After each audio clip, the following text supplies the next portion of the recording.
இந்த முக்கியமான 2024 நாடாளுமன்ற தேர்தலில் முக்கியமான ஒரு தருணத்தில் நம்ம இப்போ இருக்கோம். ஏன் எங்களுக்கு வாக்களிக்க வேண்டும் அப்படின்ற ஒரு தலைப்பை காமனாக வச்சுருக்கோம். 4 முக்கியமான அணிகள் களத்தில் இருக்கிறாங்க. அந்த 4 அணிகளுக்குமான பிரதிநிதித்துவமும் இந்த மேடையில் இருக்கிறது நீங்கள் பார்க்குறீங்க. 4 பேருக்குமே இது ஒரு வகையில் ரொம்ப முக்கியமான தேர்தல். அஃப்கோர்ஸ் பிஜேபிக்கு ரொம்ப முக்கியமான தேர்தல். 10 ஆண்டு கால ஆட்சியை அவங்க மத்தியில் கம்ப்ளீட் பண்ணியிருக்கிறாங்க. 3வது முறை ஒரே கட்சி ஆட்சிக்கு வருமா இந்தியாவில் அப்படின்றத நம்ம டெஸ்ட் பண்ணக்கூடிய ஒரு தேர்தலாக இருக்குது. வருவோம் அப்படின்ற நம்பிக்கையோடு அவங்க சொல்கிறாங்க. அதுவும் சும்மா வரமாட்டோம், 400 சீட்டு 400 பார் அப்படின்னு டார்கெட் வச்சுட்டாரு அவங்க தலைவர் நரேந்திர மோடி சொல்லிட்டாரு. இப்போ அதை அவங்க செஞ்சே ஆகணும். அந்த 400 டச் பண்ணிடணும் அப்படிங்கிற ஒரு ப்ரெஷரில் பிஜேபி இருக்கிறது.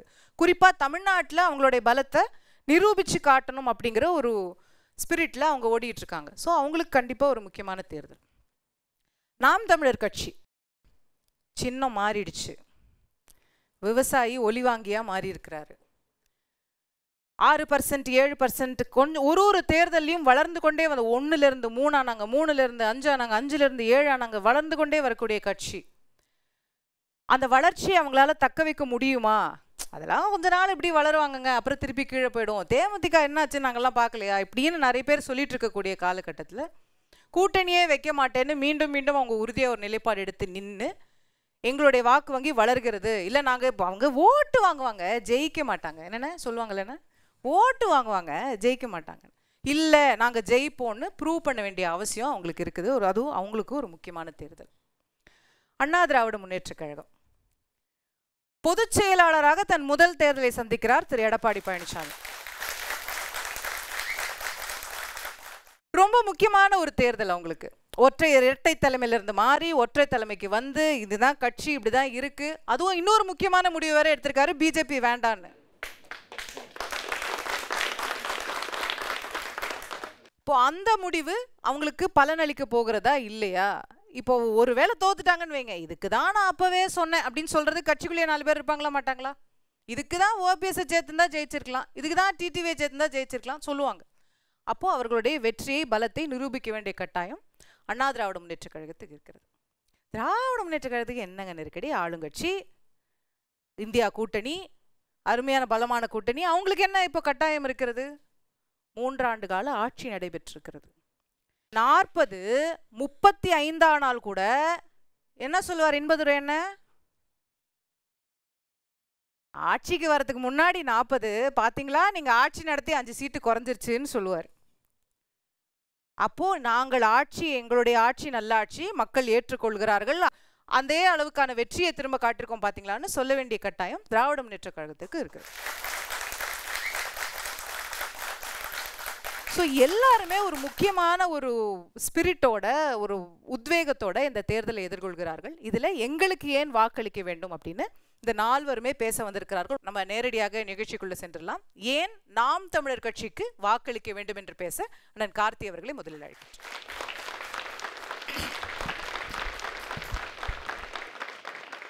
இந்தியா எனப்படுவது மாநிலங்கள் உள்ளடங்கிய ஒன்றியம். மாநிலங்கள் எனப்படுவது தேசிய இனங்களின் தேசம், தாயகம். இந்த தேசிய இனங்களின் தனித்துவமிக்க கலை, இலக்கியம், பண்பாடு, வரலாறு, வாழ்வியல் என எல்லாவற்றையும் தனித்துவத்தோடு திகழச் செய்வதுதான் மாநிலங்களின் தன்னுரிமையை நிலைநாட்டுவதுதான் இந்த நாட்டுக்கான சரியான கூட்டாட்சியாக இருக்க முடியும். ஆனால் கெடுவாய்ப்பாக இந்த நாட்டில் அமையப்பட்ட ஆட்சிகள் யாவும் கூட்டணி ஆட்சியாக இருந்திருக்கிறதே ஒழிய கூட்டாட்சியாக இல்லை. 10 ஆண்டு காலம் காங்கிரஸ் ஆட்சி. காங்கிரஸ் ஆட்சியின் கொடுமை தாழாது 2014 பாஜகவுக்கு வாக்கு செலுத்துகிறாங்க. கடைசியாக பார்த்தா பாஜக ஆட்சி அதுக்கு மேலே இருக்குது. அப்போ மாறி மாறி சட்டமன்ற தேர்தல்னா திமுக அல்லது அதிமுக, பாராளுமன்ற தேர்தல்னா காங்கிரஸ் அல்லது பாரதிய ஜனதா மாறி மாறி வாக்கு செலுத்துகிறோம். 2014 ஐயா நரேந்திர மோடி பேசினாங்க, ஏகப்பட்ட வாக்குறுதிகளை வாரி வழங்கினாங்க. நாங்கள் வந்தோம்னா ஆண்டொன்றுக்கு 2 கோடி பேருக்கு வேலைவாய்ப்பை பெற்று தருவோம், விவசாயிகள் லாபத்தை இரட்டிப்பு மடங்காக உயர்த்துவோம், விவசாயிகளின் குறைந்தபட்ச ஆதரவு விலையை உறுதிப்படுத்துவோம், நாட்டில் லஞ்சம் ஊழல் இல்லாத சமூகம் படைப்போம், கருப்பணத்தை ஒழிப்போம் அப்படின்னு ஏகப்பட்டதை வாரி வழங்கினாங்க. ஆனால் ஆட்சிக்கு வந்த பிறகாக இந்த 10 ஆண்டுகள் ஆட்சி காலத்தை பாஜக செஞ்சதெல்லாமே மத வெறுப்பு அரசியல். கொரோனா நோய் தொற்று நாடு முழுக்க பரவி கொண்டு கிடது. உலக நாடுகள் எல்லாம் இந்த நோய் தொற்றிலேருந்து எப்படி நாட்டை மீட்பது, தற்காப்பது என்று யோசிக்கிறது. ஆனால் இந்தியாவை ஆளக்கூடிய ஆட்சியாளர்கள் அவங்களோட தயவோட இந்த நாட்டில் ஒரு பரப்புரை செய்யப்பட்டுச்சு. கொரோனா ஜிகாத், இஸ்லாமிய மக்கள் திட்டமிட்டு கொரோனாவை பரப்புகிறாங்க அப்படின்னு. அந்த மத வெறுப்பு பரப்புரை எங்கே வந்து நிற்குது அப்படின்னா, மேற்கு வங்கத்தில் ஒரு பூங்கா, அந்த பூங்காவில் 2 சிங்கம் இருக்குது. அந்த 2 சிங்கமும் சேரக்கூடாது, ஒன்று சேரக்கூடாதுன்னு ஒருத்தர் வழக்கு போடுறாரு. ஏன்னு பார்த்தா ஒரு சிங்கத்தின் பேர் வந்து சீதா, இன்னொரு சிங்கத்தின் பேர் அக்பர். சேர்ந்தா எங்கள் மனசு புண்பட்டுரும். யானைக்கு மதம் பிடிக்கும் கழுவிட்டுருப்போம். பாஜக ஆட்சி காலத்தில் சிங்கத்துக்கு மதம் பிடிக்குது. அவ்வளோ பெரிய மத வெறுப்பின் உச்சத்தை இருக்குது. நாடு வளர்ச்சி பெற்றதா சொல்கிறீங்க, என்ன வளர்ச்சி பெற்றோம்? 62 ரூபா பெட்ரோல் செல் விலை காங்கிரஸ் ஆட்சி காலத்தில். ஐயா மன்மோகன் சிங் போராடினாங்க, ஐயா மோடி போராடினாங்க. இன்றைக்கி குஜராத்தின் முதலமைச்சர் இருக்கிறப்ப இன்னைக்கு 100 ரூபாய் கடந்துருச்சு, 400 ரூபா இருந்துச்சு கேஸ் சிலிண்டர் விலை. அன்றைக்கி பாஜக கண்டித்தது, இன்றைக்கி 1000 ரூபா தாண்டிடுச்சு. அப்போ என்ன செய்ய போகிறீங்க? ஒரு நாட்டின் வளர்ச்சி என்பது எங்கே இருக்குது? மக்கள் மேம்பாடு அடைஞ்சிருக்கானா? இந்தியாவின் பொருளாதாரம் உயர்ந்திருக்கா? எதுவுமே கிடையாது. இப்போ திடீர்னு ஐயா மோடிக்கு தமிழ்நாட்டு மீனவர்கள் மேலே பட்டு வருது. திடீர்னு ஊரில் தான் சாய்தாங்கிற மாதிரி கச்சத்தீவை மீட்போம். 10 வருஷமாக என்னங்க பண்ணீங்க? பாஜக ஆட்சிக்கு வந்த பிறகாக இந்திய எல்லைக்குள்ளே வச்சு பிரிட்சோங்கிற மீனவன் தாக்கப்பட்டான், கொலை செய்யப்பட்டான். ராஜ்கிரங்கிற மீனவன் கொலை செய்யப்பட்டான். அப்போ ஐயா மோடி என்ன பண்ணாங்க? குறைந்தபட்சமாக கண்ணன் தெரிவித்தாங்களா? பாகிஸ்தான் என்ன சொல்கிறாங்க? பாகிஸ்தான்காரன் இந்த நாட்டுக்குள்ளே வந்துட்டு அவன் நாட்டுக்குள்ளே போயிட்டான், நாங்கள் உள்ளே போயாவது தலையை வெட்டுவோம். ஆனால் சீனாக்காரன்னா வாயே திறக்க மாட்டோம். அருணாச்சல பிரதேசத்தை குத்தகைக்கு விட்டுருக்கோங்கிறாங்களே, அவன் தெற்கு திபேத்துங்கிறான். அருணாச்சல பிரதேச தெற்கு திபேத்து எங்கள் நாட்டின் பகுதிங்கிறான். பேர் வைக்கிறான் ஊருக்கெல்லாம் சீன பேர். இங்கே சொல்கிறாங்க மத்திய அமைச்சர்கள்லாம், அதை நீங்கள் பெருசாக எடுத்துக்க தேவையில்லை. பாகிஸ்தானா நாங்கள் பாஞ்சிருவோம். ஏன்? அரசியல், மத வெறுப்பு அரசியல். குடியுரிமையை அளவிடுகிற முறையிலேயே மதத்தை அளவுலாம் வைக்கிறாங்க. ஆப்கானிஸ்தானு, பாகிஸ்தானு, பங்களாதேஷ், இந்த 3 நாடுகள் வரக்கூடிய முஸ்லீம் அல்லாதாருக்கு குடியுரிமை கேட்டால் இந்தியாவில் எந்த முஸ்லீம் பாதிப்படைய மாட்டாங்க. குடியுரிமை எப்படி மதத்தை அளவீடாக வைக்க முடியும்? குடியுரிமையை அளவுகளை இது பண்ணுறதுக்கு நாளைக்கு என்ஆர்சி நாடு முழுக்க குடிமக்கள் தங்கள் வந்து குடியுரிமை நிரூபிக்கணும்பீங்க. நிரூபிச்சு என்ன பண்ண போகிறீங்க? எல்லாரும் பேங்க் அக்கௌண்ட்லேயும் 5,000 பணம் போட போகிறீங்களா? எதுக்கு? அப்போ இந்த ஆட்சிங்கிறது மிக கொடுங்கோல் ஆட்சி. ஆர்எஸ்ஸோட 100வது ஆண்டு வரப்போகுது அடுத்த ஆண்டு. வர்றப்ப இந்தியாவாக இருக்குமாங்கிறது கேள்விக்குறி தான். ஏன்னா காஷ்மீர் சிறப்புமிக்க மாநிலம். காஷ்மீரில் எதிர்கட்சி தலைவர்களை புறா சிறைப்படுத்தி இணையத்தை முடக்கி இராணுவத்தை கட்டவிழ்த்து விட்டு காஷ்மீர் 2 துண்டா 3 துண்டாக உடைத்தது பாரதிய ஜனதா.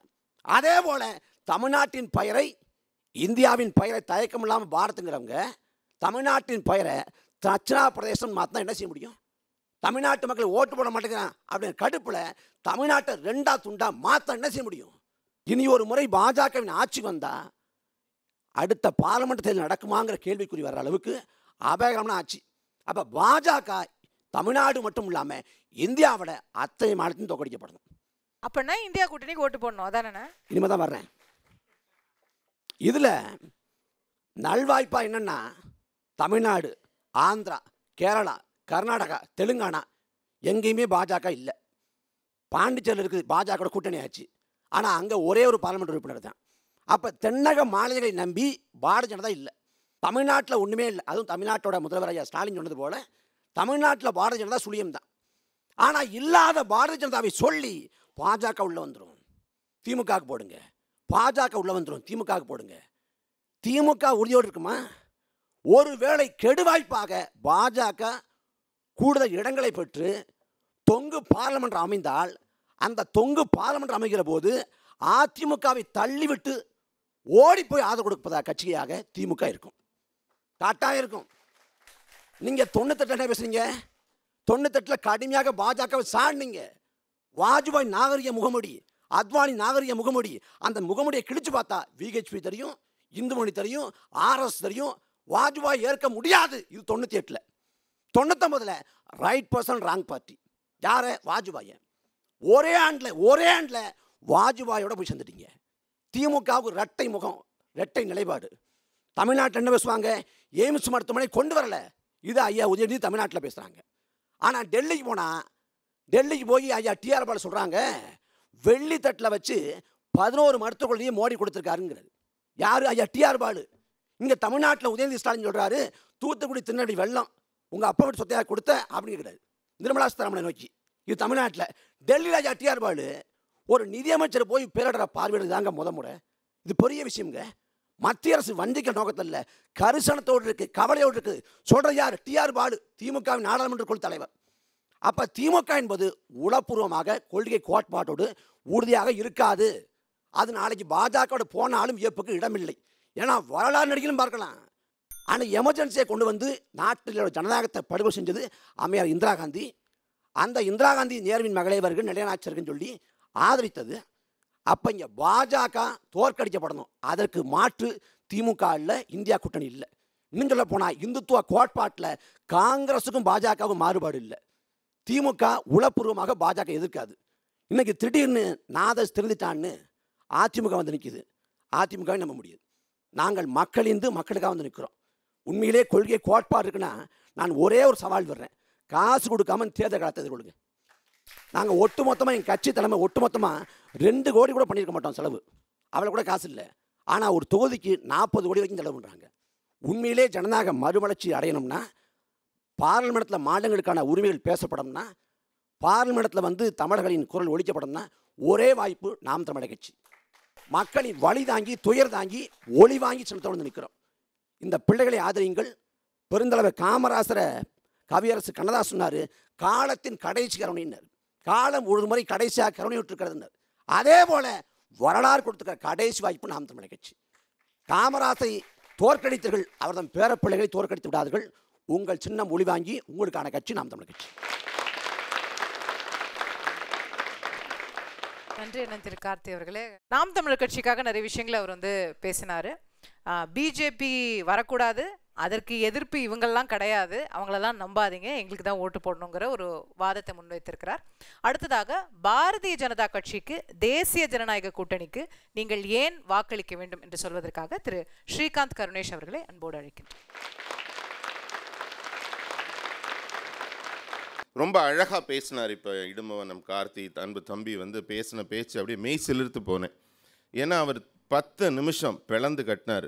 சுழியத்தில் இருக்கிற ஒரு கட்சி, தமிழ்நாட்டில் இல்லாத ஒரு கட்சின்னு வச்சு வாங்கினார். தேர்தல் பரப்புரைக்கு தினத்தந்தி எவ்வளோ பெரிய களம் கொடுத்துருக்கிறப்ப அவர் பேசுகிறதுக்கு பாஜகவை தவிர வேறு பாயிண்டே இல்லை. முழுக்க முழுக்க பாஜகவை திட்டுறதுல தான் அவர் கவனம் இருந்தது. திட்டத்துக்கு அவ்வளோ இருக்கு போல சார். அதாவது எதுக்காக இதை சொல்ல வரேன்னா, இன்றைக்கு திமுகவாகட்டும் அதிமுகவாகட்டும் வேறு எந்த கட்சியாகட்டும் எல்லாருக்கும் மிக தெளிவாக தெரியும் என்னென்னா, அடுத்து இது வந்து பிரதமருக்கான தேர்தல். அடுத்து பிரதமர் யார் அப்படின்னு முடிவு செய்கிறதுக்கான தேர்தல். இந்த தேர்தலில் பாரத பிரதமர் நரேந்திர மோடி அவர்கள் 3வது முறையாக ஆட்சி அமைக்கப் போகிறார்னு ஒட்டுமொத்த உலக ஊடகங்கள் எல்லாம் சொல்லிவிட்டது. அதுக்கும் பிரதமர் ஒரு ஒரு ஒரு அளவுகோல் வைத்திருக்கிறார். 400க்கு மேலே சீட்டு வாங்குறது தான் நம்ம பெருமை இருக்குன்னு. அதுக்காக தான் எங்கள் கட்சி உழைத்து கொண்டிருக்கு. வெற்றியை பற்றி எங்களுக்கு கவலை இல்லை. எங்கள் மாநில தலைவர் அண்ணாமலை அவர்கள் தமிழ்நாட்டில் பாரதிய ஜனதா கட்சியை காலூன்ற செய்து விட்டார். இந்த கட்சிகளுக்கெல்லாம் பதட்டமே அதுதான். நான் அதனால் ஒரே ஒரு சில விடயங்கள் மட்டும் நான் சொல்லணும்னு நினைக்கிறேன். அதாவது இந்த தேர்தலில் வந்து மாற்று கட்சிகள், அது இந்தி கூட்டணி ஆகட்டும், நம்ம திமுக அதிமுக எந்த கட்சிகள் பேசினாலும் பேசக்கூடிய விஷயங்கள் என்ன இருக்குன்னா, அடுத்து மோடி அவர்கள் வரணுமா வேண்டாமா, மோடி எதிர்ப்பு, அது மட்டும்தான் அவங்களோடது. அவங்க ஆக்கப்பூர்வமாக என்ன சொல்லியிருக்காங்க? மோடி அவர்கள் சொல்கிறார், நான் வந்து விண்வெளியில் நம்ம வந்து மிகப்பெரிய உயரங்கள் தொட போகிறோம்.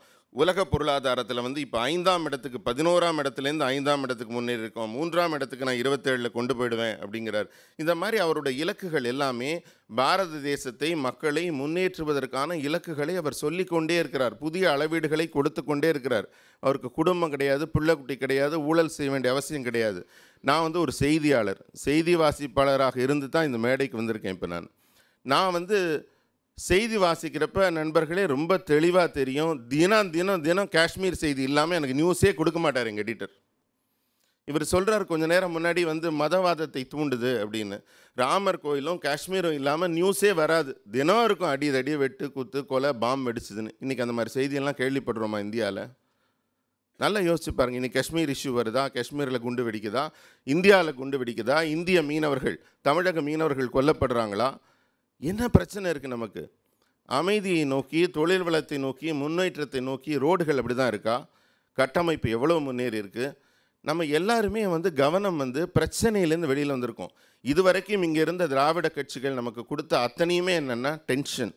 ஒரு பிரச்சனை கொடுத்துட்டே இருப்பாங்க. நெகட்டிவ் நேரட்டிவ் என்னென்னா, முதல்ல வந்து ஹிந்தி எதிர்ப்பு, பாரதிய ஜனதா கட்சி வந்தால் ஒழிஞ்சிடும். பாரதிய ஜனதா கட்சி கர்நாடகாவில் இருக்குது. என்ன கன்னட மொழி அழிந்து போச்சா? ஆந்திரா கேரளாவில் இல்லையா? அங்கெல்லாம் இருக்கிற மாநிலங்கள்லாம் அழிச்சிட்டாங்களா அந்த மொழியை? அப்படியெல்லாம் கிடையாது. நம்ம மொழி மிக உயர்ந்த மொழி. நான் முத்தமிழ் காவலரோட பேரன். நான் சொல்கிறேன், தமிழை அழிக்க எந்த கொம்பனாலையும் முடியாது, எந்த மொழினாலும் முடியாது.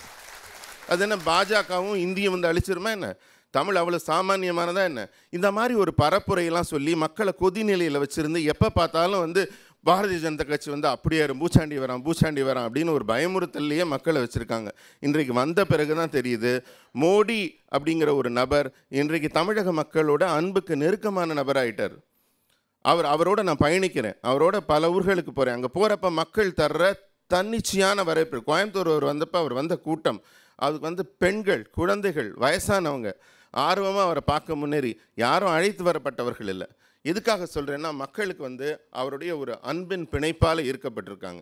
அண்ணாமலை அவர்களுடைய அறிவுபூர்வமான சிந்தனைகள், அவருடைய செயல்பாடுகள், அவருடைய பேச்சுக்கள் மக்களை இப்போ தான் யோசிக்க வைக்கிது. கர்நாடகாக்காரங்க தண்ணியே கொடுக்க மாட்டாங்க, கொடுக்கவும் முடியாது. ஏன்னு கேட்டால் இங்கே மணல் அள்ளுனா தான் இங்கெல்லாம் காசு. தண்ணி வந்தால் மண் அள்ள முடியாது. இது பெரிய அரசியல் இருக்குது இதுக்கு பின்னாடி. இதை பச்சையாக பேசுகிறார் அண்ணாமலை அவர்கள். நாங்கள் வந்தால் ஒரு சொட்டு மண்ணை கூட எடுக்க மாட்டோம், ஒரு மண் லாரி ரோட்டில் ஓடாதுங்கிறாரு. திராவிட எந்த கட்சியாவது இதை ஒத்துக்குவாங்களா? சொல்லுவாங்களா நாங்களும் மண் லாரி எடுக்க மாட்டோன்னு? அவங்க பிழப்பே அதில் தான் நடக்குது. ஒவ்வொருத்தருக்கும் 30,000 கோடி 40,000 கோடி. நம்மெல்லாம் பார்த்து கை தட்டி விசிலடிச்சுட்டு போய்கிட்டே இருக்கோம், அவ்வளோதான். அவங்க மட்டும்தான் வசந்துகிட்டே இருக்காங்க. இன்றைக்கி தமிழ்நாட்டில் பார்த்தீங்கன்னா 60 லட்சம் வீடுகளுக்கு மேலே கழிப்பறை கட்டி கொடுத்துருக்காங்க. கிட்டத்தட்ட 75 லட்சம் வீடுகள் புதுசாக கட்டி கொடுத்துருக்காங்க ஆயுஷ்மான் பாரத். 23 லட்சம் பேருக்கு மேலே 5 லட்சம் ரூபாய் மருத்துவ உதவி பெற்றிருக்காங்க. இதெல்லாம் தமிழ்நாட்டு டீட்டெயில் சொல்கிறேன் நான் உங்களுக்கு. இந்த மாதிரி கணக்கு பார்த்தீங்கன்னா, பயனாளிகள் பட்டியல் மட்டும் பாஜக வெளியிட்டால் எங்களுக்கு பரப்புரையே தேவை இருக்காது. பயனாளிகள் பட்டியல் மட்டும் வெளியிட்டால் அதற்கெல்லாம் போகவே இல்லை. அவர்கிட்ட கேட்குறாங்க, இவர் கூட பேசினப்ப சொன்னார், தமிழ் பாசம் வந்துருச்சு அவருக்கு புதுசன். அவர் தமிழ் பாசம் புதுசாக வரலை. சகோதரி அவர்கள் தில்லியில் வந்து அவரை பேட்டி எடுத்தப்போ நானும் தில்லியில் பிரதமர் வீட்டில் அவர் பக்கத்தில் இருந்தேன். அவரோட தனிப்பட்ட முறையில் நான் வேற ஒரு பேட்டி விஷயமா அவர் கூட இருந்தேன். அப்போ அவரோட பேசும்போது தான் தெரியுது அவருடைய தமிழுக்கான ஈர்ப்பு என்ன அப்படின்னு. அவர் உள்ளன்போடு சொல்கிறார், என் நாட்டின் தொன்மையான மொழி அப்படிங்கிறதுல வந்து தமிழனுக்கு இல்லாத ஒரு கௌரவம் அவருக்கு இருக்குது. அதனால் அவ்வளோ பெருமையாக அதை நினைக்கிறார். நம்ம தமிழ்நாட்டு வந்தோடு முன்னேறணும். தமிழ் மொழி நீங்கள் இத்தனை நாள் பேசினாங்க, நான் மதிக்கிறேன் கலைஞர் அவர்களையும். ஆனால் அவர் தமிழ் மொழியில் தமிழர்கள் மத்தியில் தமிழ்நாட்டில் மட்டும் சொன்னார் தமிழ் உயர்ந்த மொழின்னு. என் வீட்டில் என் ரூம்குள்ளே உட்காந்து எங்கள் அம்மா நல்லவங்கன்னு நான் சொல்கிறதுனால யாருக்கு என்ன தெரியும்? மோடி உலகம் ஃபுல்லாக போய் சொல்கிறார் தமிழின் பெருமையை, பிற மொழியில், பிற நாட்டில், பிற மக்கள் கிட்ட சொல்கிறார். எது சிறப்பு வாய்ந்தது? இது ஏன் நம்ம உணர மாட்டேங்கிறோம்? இன்னைக்கு திருக்குறள் உலகின் 137 மொழிகளில் இவர் மொழிபெயர்த்து வெளியிட்டிருக்கார். பிரெய்லியில் கூட வெளியிட்டிருக்கார். கண்ணு தெரியாதவங்க கூட படிக்கலாம். அதனால் மோடி அவர்கள் மக்களுக்கான திட்டங்களை ஏராளமாக முன்னெடுத்துட்டு போகிறார். யோசிச்சு பாருங்கள், சுதந்திரம் அடைஞ்சு 70 ஆண்டு காலமாக இருக்குது வீடு தேடி குடிநீர் வரணும்னு. இந்த லட்சணத்தில் தான் இந்தி கூட்டணிகள் ஆட்சி நடத்திட்டு இருந்திருக்காங்க. இங்கே 50 வருஷத்துக்கு மேலே மாறி மாறி திராவிட கட்சிகள் ஆட்சி நடத்தி இன்னைக்கு 63 லட்சத்தி சில்லறை வீடுகளுக்கு நமக்கு வந்து குடிநீர் வீடு தேடி வர்றதுக்கு இவ்வளவு காலமாக இருக்குது. இந்த 10 ஆண்டுகளில் தான் நடைபெற வேண்டியிருக்கு. குடிக்க தண்ணி கொடுக்காம என்னங்க அரசாங்கம் இத்தனை நாள் நடந்திருக்கு? யாரும் நம்ம கேட்கல. நம்மளை பொறுத்த வரைக்கும், குறிப்பாக தமிழர்களை பொறுத்த வரைக்கும், நிறைய இடம் போனால் என்ன, வலம் போனால் என்ன, எம் மேலே விழுந்து பிடுங்காமல் இருந்தால் சரி அப்படின்னு நினச்சி நம்ம போய்கிட்டே இருப்போம். அதனால் அவன் கொள்ளையடிக்கிறான், காசு கொடுத்தா வேலை ஆயிடுதுப்பா அப்படின்னு நம்ம ஒரு காம்ப்ரமைஸ் பண்ணிக்கிட்டு இருந்த காலத்தை மாற்றி நீ எதுக்கு காசு கொடுக்குற, ஊழல்ங்கிறது உன்னை சுரண்டுகிற ஒரு விஷயம்னு உரத்த குரலில் தமிழ்நாட்டில் அண்ணாமலை அவர்கள் எடுத்துரைத்து இருக்கிறார். ஒரு ஊழல் பட்டியலாக வெளியிட்டு கொண்டே இருக்கிறார். இன்றைக்கி எல்லாரும் வந்து யோசிக்கிறாங்க, ஒரு வாய்ப்பு இவனுக்கு கொடுத்து பார்த்தா என்ன, மாறி மாறி 50 வருஷம் நம்ம கொடுத்துட்டு இருந்தோமே. நீங்கள் நல்லா யோசிச்சு பாருங்கள், மொத்தமாக கொடுப்பாங்க. தமிழ்நாட்டு மக்கள் மிக மிக புத்திசாலிகள், அவங்க ஒன்றும் தெரியாதவங்க நான் கண்டிப்பாக சொல்ல மாட்டேன். ஏன்னா கொடுத்தா இன் டோட்டோ தருவாங்க. அதிமுகவா 2014 எடுத்துகிட்டு போங்க 38 உங்களுக்கு, திமுகவா வாங்க ஃபுல்லாக எடுத்துகிட்டு போங்க 37, அங்கே இங்கே 38. அதனால் அவங்க கொடுப்பாங்க, டோட்டலாக கொடுப்பாங்க. கொடுத்தா என்ன செஞ்சாங்க? 2014 மொத்த பாராளுமன்ற உறுப்பினர்களையும் கொண்டு போன அதிமுக என்ன செஞ்சுது? அப்புறம் 19 கொண்டு போன திமுக என்ன செய்கிறாங்க அவங்களால? நான் எழுதி தரேன் வச்சுக்கோங்க. நீங்கள் ஒவ்வொருத்தரும் மிகப்பெரிய மாற்றம். 5 மாநில தேர்தல் வந்தப்போ இதே கட்சியில் இதே தொலைக்காட்சியில் டிபேட்டில் இருந்தோம். வரவே வராதுன்னு தான் எல்லா ஊடக கணிப்பும் இருந்தது. ஆனாலும் 3 மாநிலத்தில் மிகப்பெரிய வெற்றியை குவித்தது பாஜக. அதுபோல இப்போ தமிழ்நாட்டில் வரும்ன்றீங்க. என்னது தமிழ்நாட்டில் எத்தனை வரும்ன்றீங்க? தமிழ்நாட்டில் திராவிட கட்சிகளின் எண்ணங்கள் பாதிக்கும். தமிழ்நாட்டில் பாஜக வெற்றி பாதிக்கும் மேலே வரும். இதோட வெற்றி பாதிக்கும் மேலே வரும். அவங்களோட எண்ணங்களை எல்லாம் பாதிக்கும். மிகப்பெரிய வெற்றியை பாரதிய ஜனதா கட்சி, மோடி அவர்களின் நல்லாட்சி இங்கே தொடருவதற்கு நீங்கள் எல்லாரும் ஆதரவளிக்க வேண்டும் என்ற வேண்டுகோளோடு என் உரையை நிறைவு செய்கிறேன். நன்றி, வணக்கம். பாரத் மாதா கி ஜெய். நன்றி திரு ஸ்ரீகாந்த் கருணேஷ் அவர்களே. பாதிக்கும் மேலே நாங்கள் தான் பாதி கிணறு தாண்டிட்டோம் அப்படின்னு சொல்லியிருக்கிறாரு. மீதி கிணறு தாண்ட போகிறாங்களான்னு நமக்கு ஜூன் 4ஆம் தேதி தெரிய போகிறது. அடுத்ததாக இந்த நாடாளுமன்ற தேர்தலில் அண்ணா திராவிட முன்னேற்ற கழக கூட்டணிக்கு ஏன் வாக்களிக்க வேண்டும் என்று சொல்வதற்காக திரு இன்பதுரை அவர்களை அன்போடு அழைக்கிறேன்.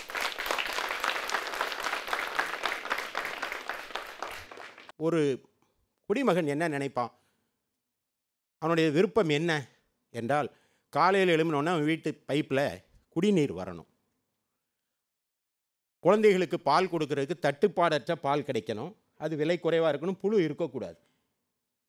அந்த காலை வேலைகளெல்லாம் முடித்துட்டு அவன் வேலைக்கு போகும்போது நல்ல சாலை வசதி இருக்கணும், அவன் வேலைக்கு போகிற இடத்துல தொழில் அமைதி இருக்கணும், தட்டுப்பாடற்ற மின்சாரம் இருக்கணும், அப்போ தான் தொழில் நடக்கும், பில்லும் கம்மியாக வரணும். அதற்கு பிறகு அவன் வீட்டுக்கு திரும்பி வருகிற போது வீடு பத்திரமா, நில ஆக்கிரமிப்புக்கு ஆளாகாமல் அவன் வீடு பத்திரமா பிள்ளை குட்டியோடு இருக்கணும். இதை தந்தது அதிமுக அரசு. எனவே தான் அதிமுகவுக்கு வாக்களிக்கணும் என்று பொதுமக்கள் விரும்புகிறார்கள்.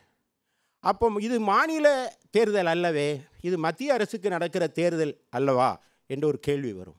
மாநில உரிமைகளை யார் 40 நாடாளுமன்ற தொகுதிகளை வைத்துக்கொண்டு பிரதமரை நாம் தீர்மானிக்க முடியாது. மோடியோ அல்லது ராகுலோ பிரதமராவதை தமிழ்நாட்டில் இருக்கிற 40 பேர் தீர்மானிக்க முடியாது தான். ஆனால் அந்த 40ஐ வைத்துக்கொண்டு உரிமைகளை பெற முடியும் என்பதனால் அனைத்து இந்திய அண்ணா திராவிட முன்னேற்ற கழகத்திற்கு வாக்களிக்க வேண்டும் என்று கேட்கிறோம். உரிமையை மீட்கிறது. காவிரி நம்முடைய ஜீவாதார உரிமை. அந்த காவிரி எப்படி போச்சு? 1924 ஒரு ஒப்பந்தம், 2 நாடுகளுக்கிடையே, 2 மாநிலங்களுக்கிடையே. அப்போ 74 50 ஆண்டுகள் அந்த ஒப்பந்தத்தை ரெனியூவல் பண்ணணுமா இல்லையா? பண்ணாமல் விட்டது திராவிட முன்னேற்ற கழகம். அதனால தான் காவிரி பிரச்சனை.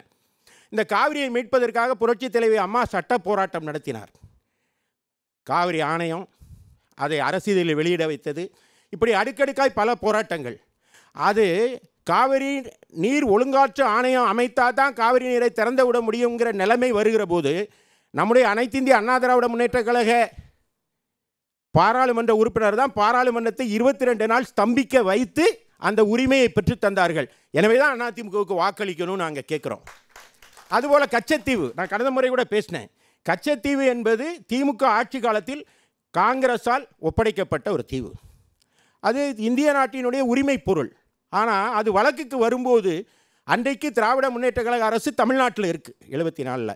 அப்போது கிருஷ்ணமூர்த்தி என்பவர் வழக்கு தொடர்ந்தார். அந்த வழக்கில் திமுகவுடைய அன்றைய முதல்வர் கருணாநிதி, அவருடைய அரசவையினுடைய தலைமைச் செயலாளர் திரு சபாநாயகம், அவர் ஒரு அஃபிடவிட் தாக்கல் செய்கிறார். அந்த அஃபிடவிட்டில் அது இந்திய நாட்டினுடைய பகுதியே இல்லைன்னு செய்திருக்கிறார். என்கிட்ட ஆதாரம் இருக்கிறது. அப்படி செய்கிறவர் உரிமையை விட்டு கொடுத்தாச்சு. இன்றைக்கு அதை நரேந்திர மோடியும் அவரை சார்ந்த கட்சியும் கூட அதை எடுத்து பேசு. நான் கேட்குறேன், புரட்சித் தலைவி அம்மா சொல்றாங்களே இன்னைக்கு பிஜேபி மீட்ருவோன்னு சொல்றாங்களே, எப்படி மீட்பீங்க? வழக்கு நீதிமன்றத்தில் நாங்கள் போட்டிருக்கோம், கவுண்டரே இன்னும் போடலை. வழக்கு நடத்துறதுக்கு மத்திய அரசு பதிலே போடலை. எப்படி மீட்பீங்க? அது இன்டர்நேஷனல் கோர்ட்ல தான் போட முடியும். இலங்கையோட பேசி மீட்க வேண்டியது சார். நம்ம சுப்ரீம் கோர்ட்ல பேசி என்ன பண்றது? அப்படி இல்லை. நம்ம சுப்ரீம் கோர்ட் ஜட்ஜ்மென்ட் இலங்கை மேல பைண்டிங் இல்லையே. இல்ல அப்படின்னா அந்த வழக்கில் நாங்கள் மீட்டுறோம்னு பதில இந்நேரம் 10 வருஷம் நீங்கள் கொடுக்காததுடைய நிலைமை என்ன? நீங்கள் 10 வருஷம் ஆட்சியில் இருந்தீங்களே, மீட்டு கொண்டு வந்திருக்கலாமே என்று கேட்கிறேன். அது மட்டுமல்ல, நீட் தேர்வு அது திராவிட முன்னேற்ற கழகத்தை சேர்ந்த காந்தி செல்வன் அமைச்சராக இருக்கும்போது பல முறை சொல்லியாச்சு, பல தடவை பேசியாச்சு. ஆனால் அந்த நீட்டுடைய ரகசியத்தை நான் தெரிந்திருக்கிறேன்னு புதுசாக ஒரு கரடியை விட்டு இன்னைக்கு வரை அதை சொல்லாமல் அது மறந்து போச்சு, செலக்டிவ் அம்னீஷியாக போச்சு. சரியை விட்டுருங்க. அதுக்கப்புறம் நாங்கள் கையெழுத்தெல்லாம் வாங்கினோம், அதை கொண்டு போய் ஒப்படைப்போன்னு சொன்னீங்க. அதை சேலத்தில் மாநாட்டில் தரையில் தூவி விட்டுட்டீங்க. சரி, அதெல்லாம் விட்டுருங்க. அந்த நீட் தேர்வுக்கு இன்றைக்கி காங்கிரஸ் ஆட்சிக்கு வந்தால், இந்தியா கூட்டணி ஆட்சிக்கு வந்தால் நீட் தேர்வு ரத்தாகிவிடும் என்று நீங்கள் சொல்கிறீங்க. ஆனால் தமிழ்நாட்டுக்கு விலக்குன்னு சொல்லலை, விருப்பப்படுகிற இல்லை, இவங்க அப்படி சொல்கிறாங்க. ஆனால் காங்கிரஸோட தேர்தல் அறிக்கையில் மாநிலங்கள் விருப்பப்பட்டால் தேர்வு தான் சொல்லியிருக்காங்க. ஆமா, இன்னும் முழுமையான விலக்கு விருப்பப்படுகிறதுங்கிறது நீங்க ஏன் விலக்குன்னு சொல்ல மாட்டேங்கிறீங்க? எடுப்பிலே சொல்லிட வேண்டியதானே. அதுல என்ன ஒரு இந்தியா முழுவதும் எந்தெந்த மாநிலம் விரும்புகிறதோ வச்சுக்கோங்க, விரும்பாத மாநிலம் விட்டுருங்கன்றாங்க. அது தமிழ்நாட்டுக்கு நீட் தேர்வு கிடையாதுன்னு சொல்லுங்க. ஏன் நீங்க சுத்தி வளைச்சு வரீங்க? நீட் தேர்வு கிடையாதுன்னு சொல்றதுல உங்களுக்கு என்ன பிரச்சனைன்னு கேட்கிறேன்.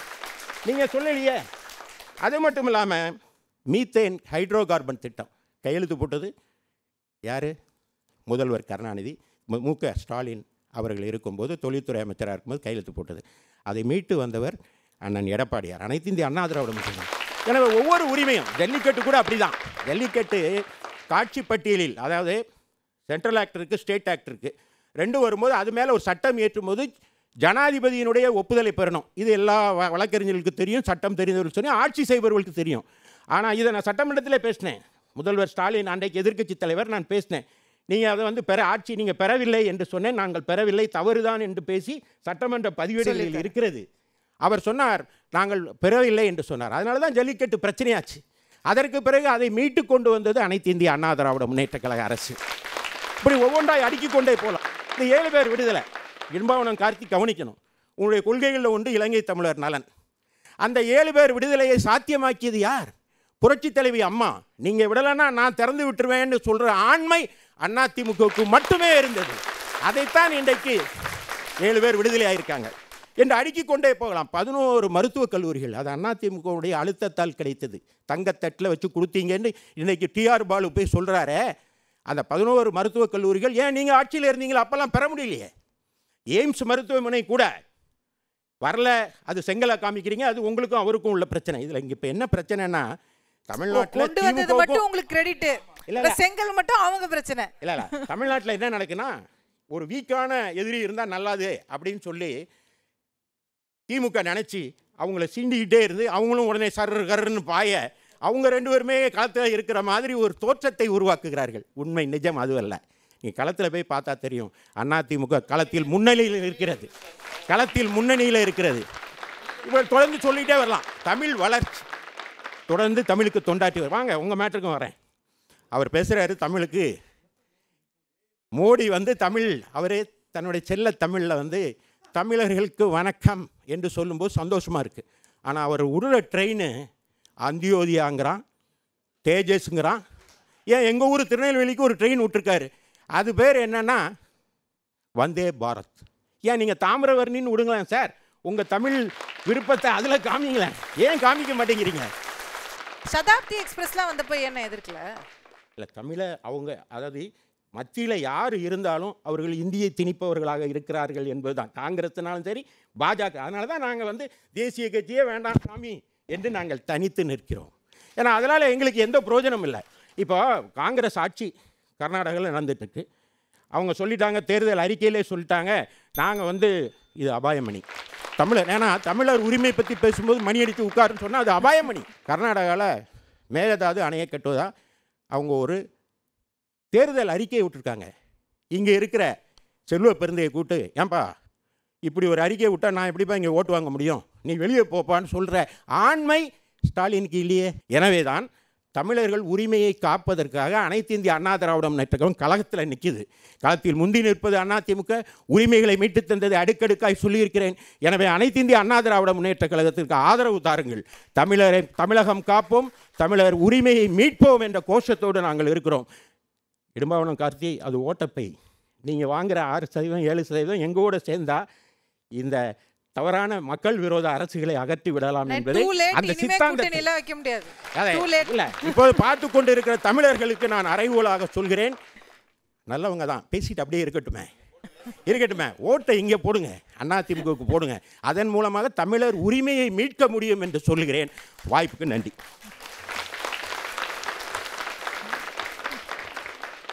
நன்றி அண்ணன் இன்பதுரை அவர்களே. அவருக்கு ஓட்டு கேட்கதோட நிறுத்திருக்கலாம். பாவம் நாம் தமிழர் ஓட்டை கொஞ்சம் கம்மி பண்ணி விட்டு போயிட்டாரு. அந்த ஓட்டையும் எங்களுக்கு சேர்த்து போடுங்க அப்படின்ட்டு. நிறைவாக இந்த சுற்றினுடைய நிறைவாக திராவிட முன்னேற்ற கழகத்தின் சார்பில் திரு எழிலரசன் அவர்களை பேச அன்போடு வைக்கிறேன்.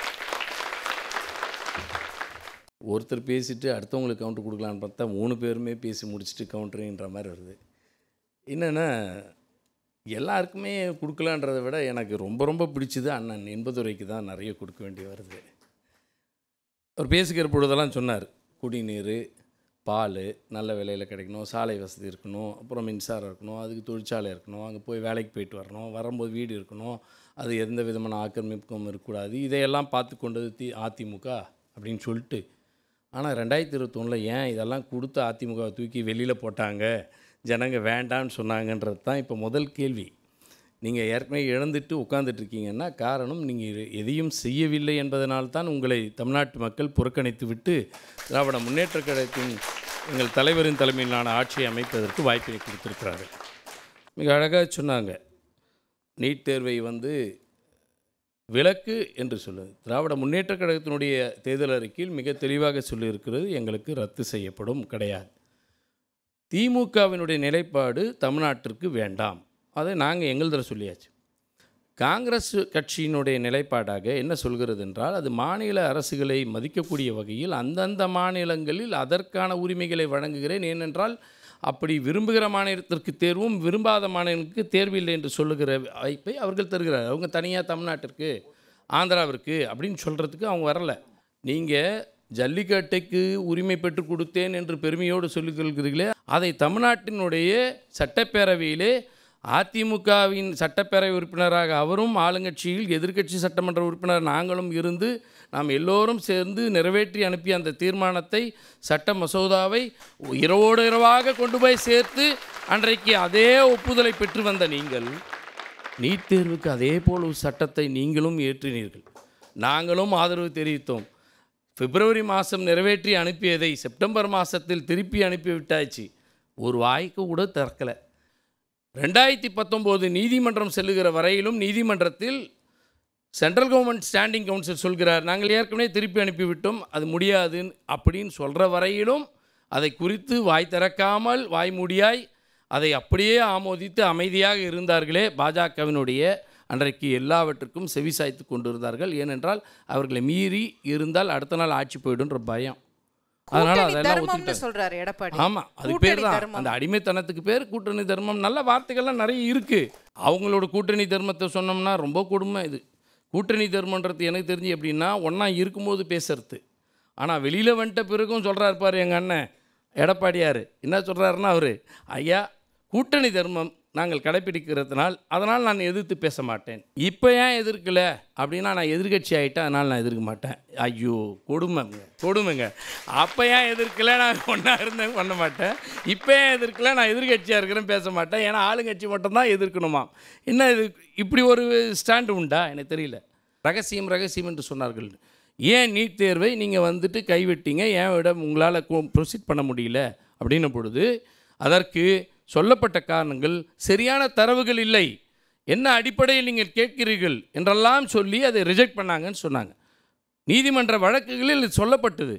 அப்போ இதை எந்த அடிப்படையில் எதிர்கொள்ளலாம் என்கின்ற பொழுது ஜஸ்டிஸ் ஓய்வு பெற்ற நீதிபதி ஏ.கே. ராஜன் தலைமையிலே ஒரு குழு அமைக்கப்பட்டு ஆய்வுகள் கேட்கப்பட்டது, கருத்து கணிப்புகள் கேட்கப்பட்டது. மக்களிடம் கருத்துக்களை பெற்று பிறகு அந்த அடிப்படையில் சட்ட மசோதா தயாரிக்கப்பட்டு சட்டப்பேரவையில் நிறைவேற்றப்பட்டு அனுப்பி வைக்கப்பட்டு பல மாதங்களாய் கிடப்பில் போடப்பட்டிருந்தது எல்லாம் தெரியும் உங்களுக்கு. நீதிமன்ற தலையீட்டிற்கு பிறகு, பெரும் போராட்ட காலத்திற்கு பிறகு, சட்டப்பேரவையில் எதிர்ப்பு தீர்மானங்களுக்கு பிறகு ஒப்புதல் வழங்கியிருப்பார் என்று சொன்னாலும் அது இன்றைக்கு ஜனாதிபதிக்கு அனுப்பாமல் அங்கே உள்துறை அமைச்சரிடம் அந்த துறையினுடைய அலுவலகத்தில் கிடப்பில் போடப்பட்டு வைத்திருக்கிறது. எனவே தான் நாங்கள் உறுதியாக சொல்கிறோம், ஒன்றியத்தில் ஆட்சி மாற்றம் வருகிற பொழுது நாங்கள் நிச்சயமாக நீட் தேர்வை தமிழ்நாட்டிலிருந்து எடுக்க முடியும். அதற்கு சாட்டு கூறுகள் உண்டு. அதே போல் இந்த எய்ம்ஸ் 11 மருத்துவக் கல்லூரி, ஏங்க நீங்கள் முதல்ல ஒன்று புரிஞ்சுங்க. 2006 தான் 11 வரைக்கும் இருந்தபோது கலைஞர் தான் சொல்கிறாரு, மாவட்டத்திற்கு ஒரு மருத்துவக் கல்லூரி. அந்த கான்செப்டை, அந்த பாலிசி டிசிஷனே கொண்டு வந்தது அவர் தான். நீங்கள் அதுக்கு முன்னாடி இருந்தீங்களே, கொண்டு வந்தீங்களா? உங்களை கேட்கலாம்ல. 1977லேருந்து 87 வரைக்கும் நீங்கள் 10 ஆண்டு கால ஆட்சி நடத்தியிருந்தீர்களே, ஏன் மருத்துவக் கல்லூரி ஒரு மாவட்டத்துக்கு கொண்டு வரல? கேட்குறேன், முதல்ல கொண்டு வரல நீங்கள். அப்போ அதே மாதிரி 2001 நீங்கள் ஆட்சியில் இருந்தீங்க, ஏன் கொண்டு வரல அப்படின்ற கேள்வி அல்ல. யாருக்கு எப்பொழுது வாய்ப்புகள் கிடைக்கிறதோ அப்போ கொண்டு வருகிறோம். கலைஞர் அதை பாலிசியாக ஒரு மாநிலத்தின் கொள்கை முடிவாக எடுத்ததின் விளைவாக உங்களுக்கு 2011லேருந்து ஆட்சியில் இருந்தீங்க. 2020 கரெக்டாக கொரோனாவுக்கு முன்னாடி தான் 13க்கு ஒப்புதல் கிடைக்குது. 2011லேருந்து 2020 வரையில் நீங்கள் என்ன பண்ணீங்க? அப்போ நான் கேள்வி கேட்க மாட்டேனா? 9 வருஷம் முடிகிற நேரத்தில் இப்போ எப்படி மோடி இப்போ தான் அவருக்கு தமிழ்நாட்டை பற்றி தெரிஞ்சு வர்றாரு, இந்தியாவே இப்போ தான் அவர் பார்க்குறாரு. இந்த 10 வருஷத்தில் இப்போ தான் இந்தியாவிலே சுற்றுறாரு பாவம். ஏன்னா அவர் எலெக்ஷன் வருதுன்றதுனால இப்போ தான் இந்தியாவில் இருக்கார். அவர் ஃபாரின் அஃபேர்ஸ் மினிஸ்டர், இந்தியாவின் பிரதமர், ஆனால் அயல்நாட்டில் வாழ்பவர் அப்படி இருந்தார். இப்போ தான் அவர் இந்திய பிரதமர், இந்தியாவில் வாழ்கிறார். அது மாதிரி 9 வருஷம் தூங்கிட்டு கடைசி வருஷத்தில் கொண்டு போய் ஒரு 11 மெடிக்கல் காலேஜ். இப்போ நான் திரும்பியும் கேட்குறேன், காஞ்சிபுரத்து மெடிக்கல் காலேஜ் ஏன் கைவிட்டீங்க? அங்கே இருந்த தனியார் மருத்துவக் கல்லூரியோடு நீங்கள் ஒப்புதல் பண்ணிக்கிட்டு நீங்கள் விட்டுட்டீங்களா?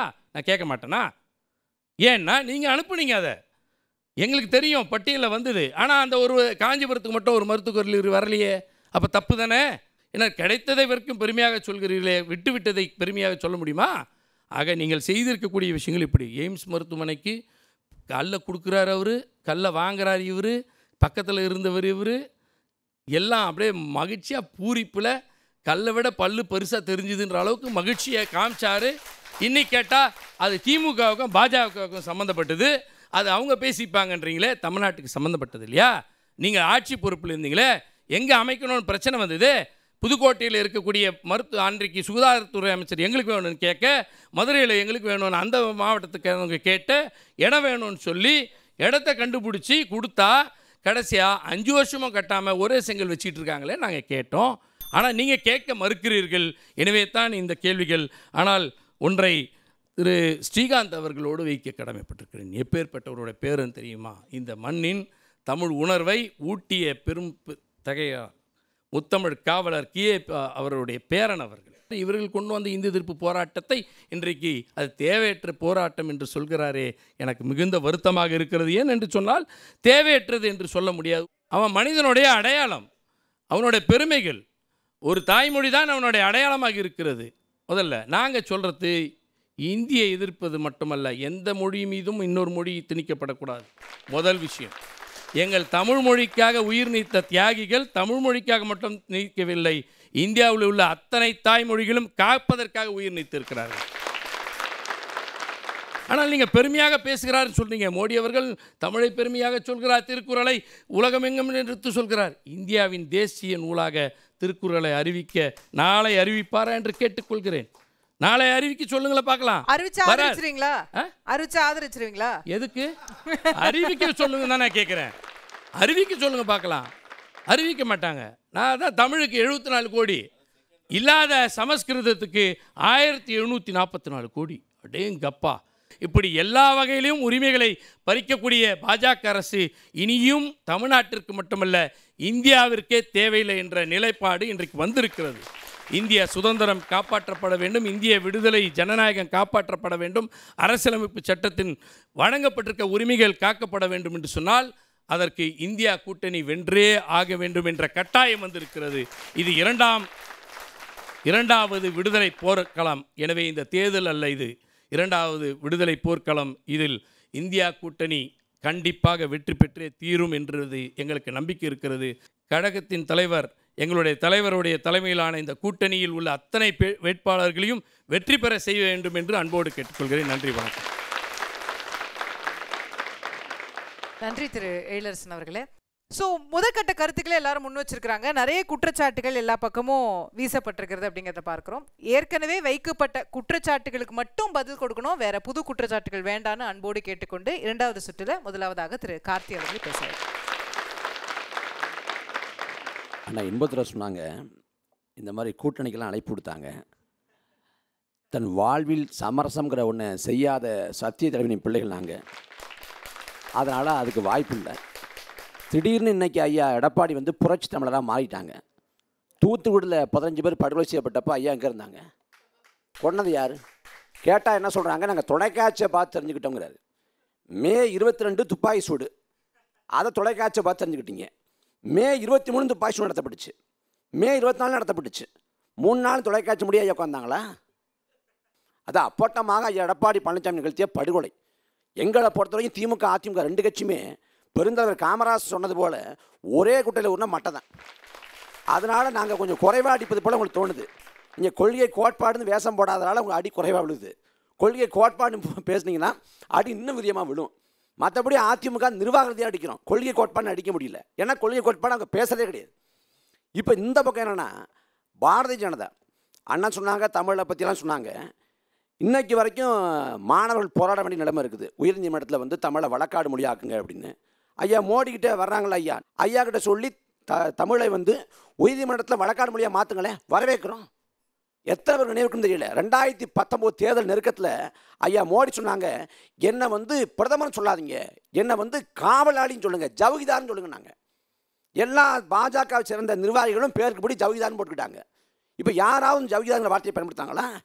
2019 ஏப்ரலில் வந்த ஜவுகிதார் மே மாதம் கிளம்பிட்டார். அதே போல் இப்போ வந்து மோடிக்கு பரிவார், நாங்கள்லாம் மோடியின் குடும்பம், தேர்தல் முடிஞ்சவங்க எல்லோரும் விவாகரத்து பண்ணிடுவாங்க. இதான் நடக்க போகுது. பாரதிய ஜனதா இந்தியாவுக்கே தேவையில்லை, தமிழ்நாட்டுக்கும் தேவையில்லை, இந்தியாவுக்கே தேவையில்லை. ஏன்னா 10 ஆண்டுகளாக ஆட்சியை கொடுத்து பார்த்துட்டோம். நீங்கள் என்ன பண்ணிருந்தீங்கன்னு தெரியுது. அதுவும் ஐயா சொல்கிறாங்க, 10 ஆண்டுகள் ஆட்சியெல்லாம் சும்மா ட்ரெய்லர் தான், மெயின் பிக்சரை இனிமேல் தான் பார்க்க போகிறீங்கன்னு. நமக்கு பதப்பதப்பாக இருக்குது. இதுக்கே நாடு தாங்க மாட்டேது, மக்கள் தாங்க முடியல. அப்போ இதுக்கே 100 ரூபா வந்துருச்சு பெட்ரோல் டீசல் விலை.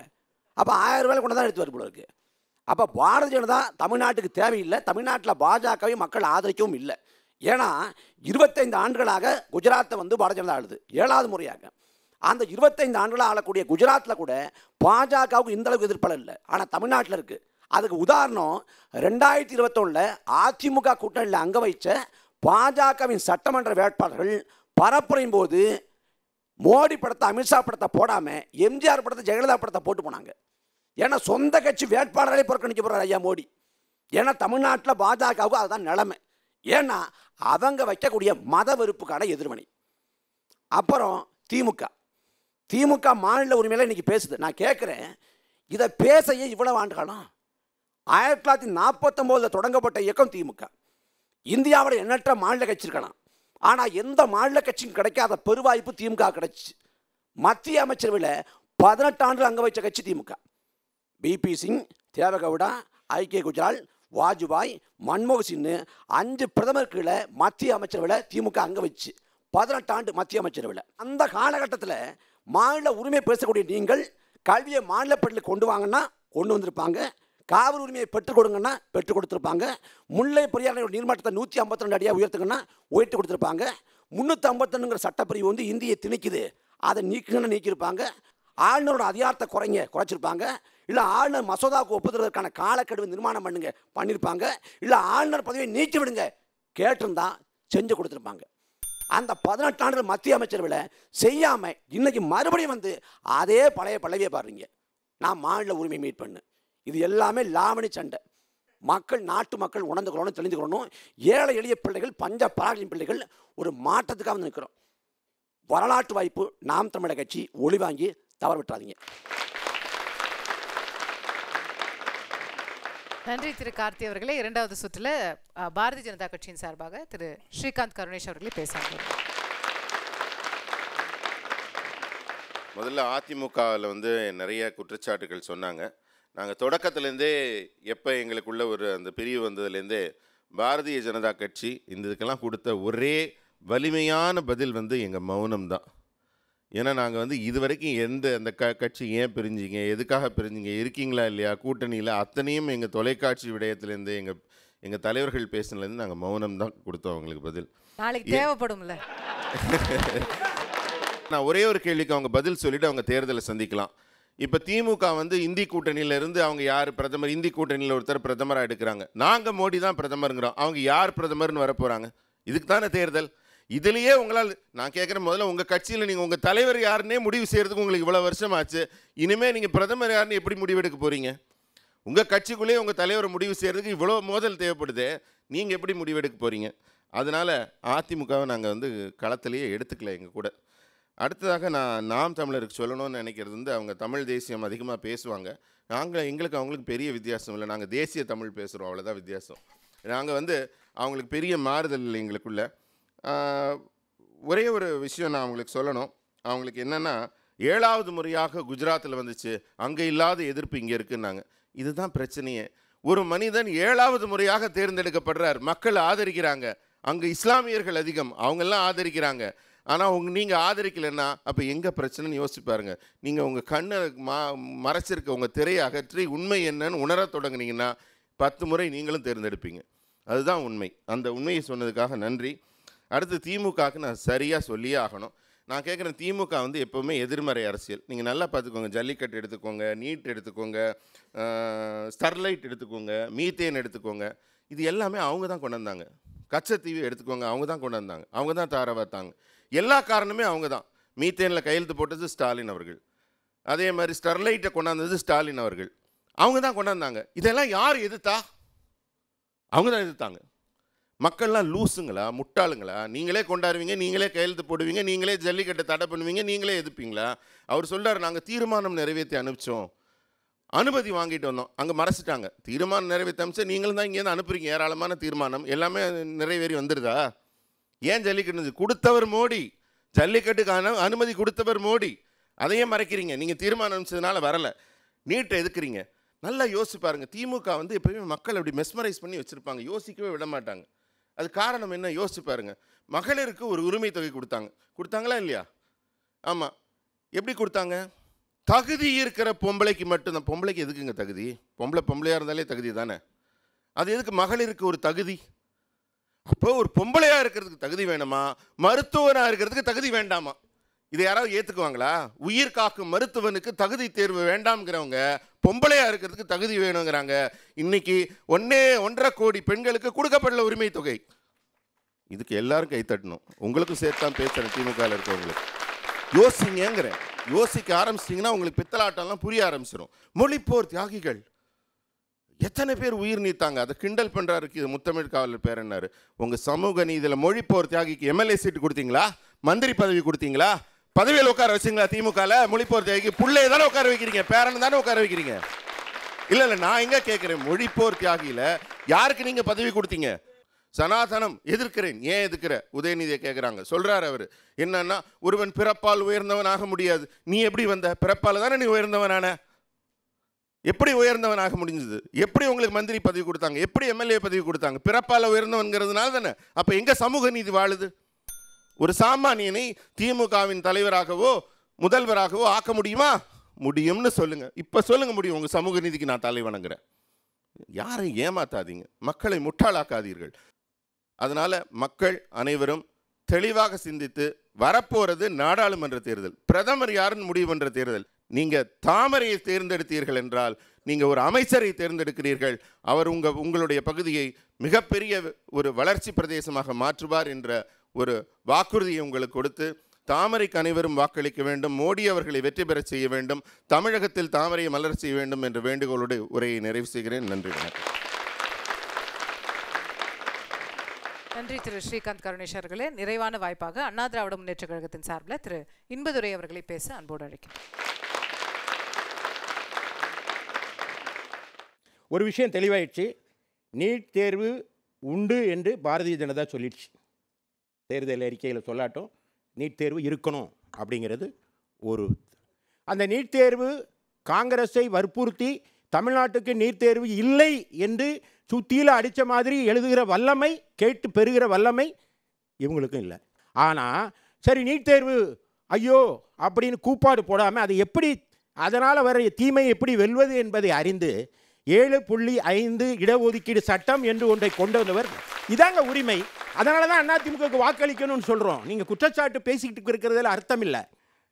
கூட்டணியை பற்றி சொன்னாங்க, என்ன கொள்கை வெளியே வந்த பிறகுன்னு சொன்னேன். உங்களை மாதிரி வருமா? முரசொலி மாறன் காங்கிரஸ் பாஜக அரசில் அங்கே வைக்கிறார், மரணம் அடைந்து விடுகிறார். கூட்டணி தர்மத்தை பாருங்கள். அவருடைய இறுதி சடங்கை செய்வதற்கு வாஜ்பாய் வருகிறார். அவர் விமானம் போய் டெல்லியில் அஞ்சலி செலுத்தி விட்டு இறங்குவதற்குள்ளே இவங்க கூட்டணி மாறினவங்க. எனவே கூட்டணி தர்மத்தை பற்றியும் கூட்டணியை பற்றி பேசுகிறது இல்லை. நாங்கள் ஏன் பாஜகவை பற்றி பேசுகிறது இல்லைன்னு கேட்குறாங்க. 3% வாக்குகள் அது மட்டுமே கொண்ட பாஜகவை பேசி பலன் இல்லை. 97% வாக்குகள் கொண்ட எஞ்சியவர்களிலே அதிக பெரும்பான்மையை தொடர்ந்து பொய் சொல்லியே வாக்குகளை வாங்கி கொண்டிருக்கிற திராவிட முன்னேற்ற கழகத்தை விமர்சிக்க வேண்டும் என்பதற்காகத்தான் நாங்கள் பேசிக் கொண்டிருக்கிறோம். நீங்க கூட சொல்றீங்க பிரதமர் யாருன்னு கேக்குறாங்க. பிரதமர் யாருன்னு கேக்குறாங்க. அது அவசியம் இல்லை என்று சொல்கிறேன். இந்த தேர்தல் பிரதமரை தேர்ந்தெடுக்க அல்ல. எங்க உரிமையை நாங்கள் பெறுவதற்கு நாங்கள் எம்பிக்களை அனுப்ப போகிறோம் டெல்லிக்கு. அந்த உரிமையை பெறுகிறவர் யாரா இருந்தா, யார் பிரதமராக இருந்தா எங்களுக்கு என்ன? நாங்கள் உரிமையை பெறுவோம். அந்த உரிமையை பெற முடியாதவர்கள் திராவிட முன்னேற்ற கழகத்தினர். நான் சொல்கிறேன், இந்தியா கூட்டணி ஆட்சிக்கு வரும், வராது என்பது விருப்பம். ஒருவேளை வந்துவிட்டால் மேகதாது அணை வந்துவிடும், காவிரி பாலைவனம் ஆயிரும். அப்படிதான் உங்கள் வாழ்க்கை, அப்படிதான் உங்களுடைய கடந்த கால வரலாறு. காவிரியை கடைப்பதற்கு பரிசல்கள் இனி தேவையில்லை என்ற நிலை வந்து ஒட்டகங்களே போதுமானது என்ற நிலையை நீங்கள் உருவாக்கி விடுவீர்கள் என்று தமிழுக்கு அணி செய்ததாக பல பேர் சொன்னாங்க. நான் புதுசாக சொல்கிறேன், தப்பாக எடுத்துக்காதீங்க. திமுக தமிழுக்கு ஒன்றுமே செய்யலையா அப்படின்னு ஒரு நண்பர் கேட்டார். நான் பேசும்போது விட்டேன், அது தவறு. திமுக ஒன்று செஞ்சுருக்கு. என்ன தெரியுமா? டாஸ்மாக் கடையில் வீரன்னு ஒன்று கொண்டு வந்திருக்காங்க. தமிழுக்கு செய்த அணி. உயர்நீதிமன்றத்தில் தமிழ், வழக்காடு மன்றத்தில் தமிழை மொழியாக வைக்கணும், தமிழ் ஆட்சி மொழி வழக்காடு மொழியாக இருக்கணும் முதல்ல உத்தரவு போட்டவர் புரட்சித் தலைவர் எம்ஜிஆர். அவர் தான் கீழமை நீதிமன்றங்களிலே தமிழ் ஆட்சி மொழின்னு ஒரு ஜீவோ போட்டார். அதற்கு பிறகு மத்திய அரசு 2006 தம்பி சொன்னார், நம்ம எல்லாம் சேர்ந்து தானே தீர்மானம் போட்டு ஜல்லிக்கட்டு, நீங்கள் மட்டும் சொந்தம் கொடுறாங்க. ஏன் உயர்நீதிமன்றத்தில் தமிழுக்கு 2006 தீர்மானம் போடும்போது அதிமுகவும் சேர்ந்து தான் அந்த தீர்மானத்தை போட்டது. அந்த தீர்மானம் மத்திய அரசுக்கு போகுது. அப்போ மத்தியில் காங்கிரஸ் ஆட்சி இருக்கிறது. அங்கே இருந்த சட்ட அமைச்சர் பரத்வாஜ் அதை நேராக ஜனாதிபதியை அனுப்புவதற்கு பதிலாக அவர் உச்சநீதிமன்றத்தினுடைய தலைமை நீதிபதிக்கு அனுப்புகிறார். அவர் சொல்கிறார், உச்சநீதிமன்ற தலைமை நீதிபதி இல்லை, ஹைகோர்ட்டில் பல்வேறு மாநிலங்களிலிருந்து ஜட்ஜஸ் வருவாங்க, அதனால் தமிழை ஆட்சி மொழி ஆக்குவது, வழக்காடு மொழி ஆக்குவது உசிதமாக இருக்காது என்று சொல்கிறார். எனவே அந்த மொழியை நாங்கள் செய்ய விடமாட்டோம் என்று சொல்கிறார்.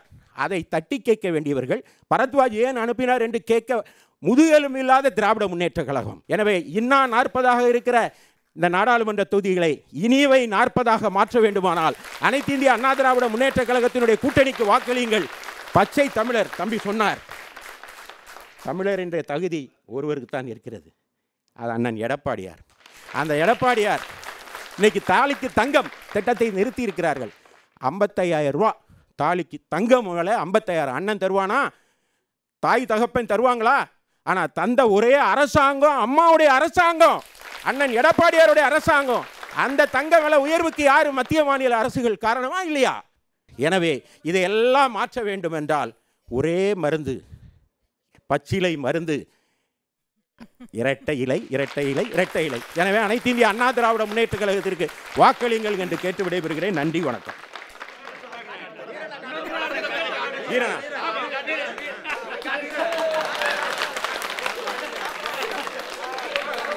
நன்றி அண்ணன் இன்பதுரை அவர்களே. நிறைவாக திரு எழிலரசன் அவர்களை பேச அன்போடு அழைக்கிறேன்.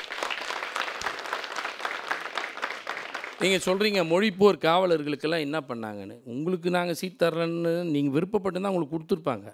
ஏன்னா கண்டிப்பாக அதுக்கு தகுதி உடையவங்க நீங்கள் விரும்பலை, வேறு இடத்துக்கு போயிட்டீங்க, அதுக்கு நாங்கள் பொறுப்பில்லை. ஆனால் 1938 நடைபெற்ற போராட்டத்தின் பொழுது இந்தியா விடுதலை பெறவில்லை. அந்த போராட்டத்தில் தந்தை பெரியாரோடு பெல்லாரி சிறையில் இருந்தவர் என்னுடைய பாட்டனார் CVM அண்ணாமலை அவர்கள் 6 மாத காலத்திற்கு. அன்றைக்கினா இந்தியா விடுதலை பெறப்போகுதுன்னு தெரியுமா? இந்தியா விடுதலை பெற்று இது குடியாட்சி வரப்போகுதுன்னு தெரியுமா? அதில் கவுன்சிலர் ஆக போகிறோம் இல்லை எம்எல்ஏ ஆக போகிறோம்னு தெரியுமா? அப்போ மொழிப்போர் களத்தில் கலந்துக்கிட்ட நாவலருக்கு கிடைக்கல, காளிமுத்து அவர் கிடைக்கல, கலைஞருக்கு கிடைக்கல, இப்படி பல தலைவர்களுக்கு யாருக்குமே கிடைக்கலன்றீங்க. மொழிப்போர் காவலர்களுக்கு அவர்கள் வீட்டு பிள்ளைகளுக்கு படிப்பதற்காக கேட்டகரி பி என்று ஒன்றை உருவாக்கியவர் கலைஞர் அவர்கள். ஆனால் அதே நேரத்தில் மகளிர் உரிமை தொகையை பற்றி பேசுகிறீங்க. மகளிர் உரிமை தொகை மகளிருக்கு ஒரு தகுதி உண்டான். 2.2 கோடி இது இருக்குது குடும்ப அட்டை. 65 லட்சம் பேர் மனுவே போடலை. முதல்ல தெரிஞ்சுக்கணும். 65 லட்சம் பேர் ஏன் மனு போடல? அரசு ஊழியர்கள், இன்கம் டேக்ஸ் கட்டக்கூடியவர்கள், வசதி படைத்தவர்கள். என் வீட்டு ஒய்ஃப் போடல, இன்பதுரை ஒய்ஃப் போட்டிருக்க மாட்டாங்க. உங்கள் ஒய்ஃப் போட்டிருந்தாங்களா? எனக்கு தெரியாது. அதே மாதிரி தம்பி கல்யாணம் ஆச்சா? எனக்கு தெரியாது. வாய்ப்பு இல்லை, எனக்கு தெரியாது, அதனால் சொல்கிறேன். திருமணமாக வசதி உள்ளவர்கள் தாமாகவே அதை போடவில்லை. வேலைக்கு போகிறவங்களுக்கு இது தேவையில்லைன்னு. தகுதி உண்டா? பெண்ணுன்னு சொல்கிறதுக்கு தகுதி உண்டான்னு கிடையாது. பெண்ணுன்னு சொல்ல வரல தகுதி என்பது. யார் இயலாமையில் இருக்கிறார்கள், அங்கீகரிக்கப்படாத உழைப்பிற்கு தரக்கூடிய தொகையாக தருவது தான் அது. விடியல் பயணம் என்று சொல்லி இன்றைக்கு உருவாக்கி இருக்கக்கூடிய திட்டத்தின் மூலமாக என்ன நடக்கிறது என்று சொன்னால், பெண்கள் பயணிக்கக்கூடிய அளவு அதிகரித்து இருக்கிறது. இந்த 2.5 ஆண்டுக்குள்ளாக 445 கோடி அளவிற்கு பெண்கள் பயணித்திருக்கிறார்கள். இந்த பஸ் பயணம், பெண்களுடைய பயணத்தினுடைய அளவு 41% 63% உயர்ந்து இருக்கிறது. காரணம், வேலைக்கு செல்லக்கூடியவர்கள், கல்வி படிக்க செல்கிறவர்கள் என்று மாறி இருக்கிறது. ஒரு சாமானிய பெண் கூட குறைந்தபட்சம் ஒரு 800 ரூபாய் மிச்சம் படுத்துகிறாங்க. அது மூலியமாக ஒரு கீரை வைக்க போகிறவங்களுக்கு கூட ஒரு 800 ரூபாய் மிச்சம் ஆகுது. அண்ணன் சொல்கிறாரு, உட்காந்துக்கிட்டு என்னன்றாரு, நாங்கள் உங்களுக்கு தைரியமே கிடையாது. ஆமாம், எங்களுக்கு தைரியங்கள்லாம் கிடையாது தான். அண்ணனுக்கு இருக்கிற தைரியம், அவங்க கட்சிக்கு இருக்கிற தைரியம் பயங்கரம். இஸ்லாமியர்களுக்கும் இளைஞர் தமிழர்களுக்கும் கிடைக்க வேண்டிய குடியுரிமையே கிடைக்காமல் போகிறது. அதற்கு ஓட்டடிப்பதற்கு மட்டும் வாக்களித்து விட்டு வெளியே வந்தவர்கள் தான் இந்த வீராதி வீரர்கள். சிஏ சட்டத்தை கொண்டு வராங்க. 12 ஓட்டை மாற்றி போட்டுருந்தா ராஜ்யசபாவில் அது பாஸ் ஆகிருக்காது. ஆனால் 12 ஓட்டை போட்டுட்டு ஐயா சாமி நான் போட்டேன்னு அட்டனன்ஸ் கொடுத்துட்டு வந்துட்டு இங்கே வீராதி வீரர்களாக சொல்கிறார்கள். முத்தலாக் சட்டத்தை நிறைவேற்றி விட்டு வந்த வீராதி வீரர்கள் தான் இவர்கள். ஆனால் நாங்கள் அப்படி அல்ல. மொழிக்கு எதிராக வருகிறது. எப்படிப்பட்ட எதிர்ப்பு இங்கே வருது? இங்கே இருக்கக்கூடிய அஞ்சல் துறையில் வேலை செய்கிறதுக்கு எக்ஸாமினேஷன் வருது. இந்தியில் தேர்வு, ஆங்கிலத்திலிருந்து இந்தி, இந்தியிலிருந்து ஆங்கிலத்திற்கென்று. என்ன கொடுமைன்னா, கர்நாடகாவில் பாஜக அன்றைக்கு ஆட்சி பொறுப்பில் இருக்கிறது. பாஜக அந்த தேர்வை நடத்த முடியாது என்று தடுத்து நிறுத்துகிறது. ஆனால் அதிமுக தமிழ்நாட்டில் ஆட்சி நடத்தி கொண்டிருக்கிறது. அதற்கு எந்த தடையும் செய்யவில்லை.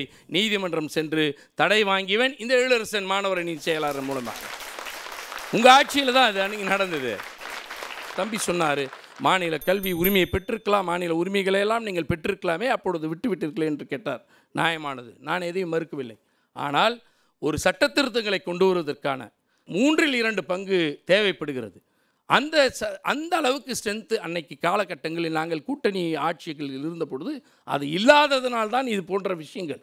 ஆனால் அதை வைத்து தான் இப்பொழுது சொல்கிறேன், இவர்கள் 400 என்று இலக்கம் வைத்து 370 வரும் நிச்சயம் என்று சொல்லி இன்றைக்கி 300 வந்துட்டா போதும்னு சொல்லி 200 கீழே போய் நிற்கக்கூடிய பாஜகவிற்கு என்ன நோக்கம் என்றால், 400 வந்துட்டா போதும், இந்தியா என்று அழைக்கப்பட மாட்டாது, பெயர் மாற்றப்படும். இன்றைக்கே எல்லாம் ஐபிசி ஹிந்தியில் போயாச்சு, எல்லாத்தையும் ஹிந்தியில் போயிடுச்சு.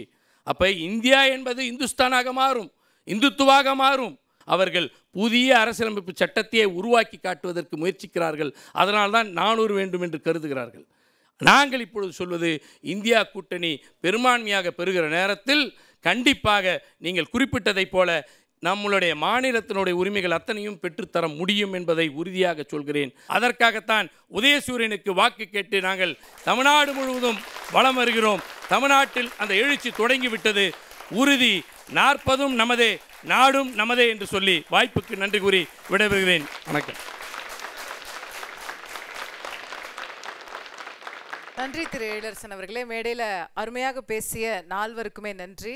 முக்கியமான ஒரு விஷயத்தை மட்டும் நான் அனைவருக்கும் வலியுறுத்தணும்னு நினைக்கிறேன்.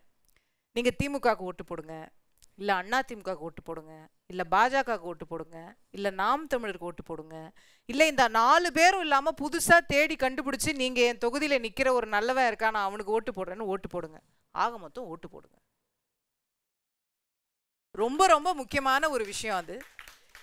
இன்னைக்கு தேர்தல் ஆணையம் ஒவ்வொரு தேர்தலுக்கு முன்னாடியும் வந்து 100%, 100% ஓட்டிங், 100% ஓட்டிங்னு பயங்கரமாக தேர்தல் ஆணையம் ஒவ்வொரு முறையும் முயற்சி செய்கிறாங்க. இப்போ ஒவ்வொரு முறையும் தேர்தல் ஆணையம் இதை முயற்சி செஞ்சுக்கிட்டே இருக்குது. 100% அப்படிங்கிறது என்ன, 100% அத்தனை பேரும் வந்து ஓட்டு போட்டுற முடியுமாங்க அப்படின்னா ஓகே. சில பேருக்கு உடம்பு முடியாதவங்க இருப்பாங்க, வயசானவங்க இருப்பாங்க. இன்னைக்கு வயதானவர்களுக்கு, குறிப்பிட்ட வயதை கடந்தவர்களுக்கு தேர்தல் ஆணையம் வீடு தேடி வருகிறது. வீடு தேடி வந்து நீங்கள் வீட்டில் வயசானவங்க முடியாதவங்க இருந்தீங்கன்னா வீடு தேடி வந்து உங்கள் தபால் வாக்கு வாங்கிட்டு போகிறாங்க. நம்ம இங்கே ஆவேசமாக கை தட்டுறோம், எதிர்கருத்துக்களை சொல்கிறோம், இன்னும் இவங்க தப்பாக சொல்லிட்டாங்க, இவங்க கரெக்டாக சொல்லிட்டாங்க, இவங்க மாற்றி சொல்லிட்டாங்க. இந்த கருத்தெல்லாம் இங்கே உட்காந்து நீங்களும் நானும் பேசி ஏதாவது பயன் இருக்கா? அங்கே போடணும். அந்த ஒற்றை விரலில் நடக்குது பார்த்தீங்களா ஒரு புரட்சி. அதில் தான் இந்திய ஜனநாயகம் உயிர்ப்போடு இருக்கிறது இன்னைக்கு வரைக்கும். 2014 நாடாளுமன்ற தேர்தலில் பாரதிய ஜனதா கட்சி ஆட்சி அமைச்சதா? அமைச்சது. பிரதமர் மோடி அவர்கள் வந்தாரா? வந்தார். அப்போ தேசிய ஜனநாயக கூட்டணிக்கும் எதிர்த்து நின்ற யூபிஏ கூட்டணி, 2 கூட்டணி பிரதான கூட்டணிகள் நின்றதா?